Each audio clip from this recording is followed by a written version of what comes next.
खुदा पाकिस्तान को इमरान खान के गाली गलोच के कल्चर से बचाए। अच्छा, सियासत में ना पाकिस्तान में गालम गलोच का कल्चर हमेशा से मौजूद था, लेकिन इमरान खान का कारनामा ये है कि ये इस पूरे कल्चर को ये नीचे ग्रास रूट लेवल तक लेके आया। आप अगर सोशल मीडिया पे जाएं तो ऐसी ऐसी गालियां आपको सुनने में और देखने में मिलती हैं जो नौजवान इस वक्त इस्तेमाल कर रहे हैं कि बहुत से लोगों ने तो वो शायद अपनी ज़िंदगी में कभी सुनी भी नहीं होगी। ना बच्चों का ख्याल है, ना औरतों का लिहाज है, और ना ही बड़े बुज़ुर्ग लोगों का इनको कोई उनकी शर्म हया है।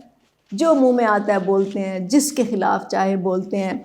सियासी मुखालफिन और सहाफ़ी और जो भी उनको तनकीद करता है, इसकी सोशल मीडिया टीमें उनको ट्रोल करती हैं और उन पर गालियों की बौछार कर देती हैं। सब पर कीचड़ उछाला जाता है। इसने ये रवायत पाकिस्तान में आम की कि जो आपके सियासी मुखालिफ हैं उनको आप जो मर्ज़ी करो, जिस तरह मर्ज़ी सलूक करो उनसे, वो सब जायज़ है।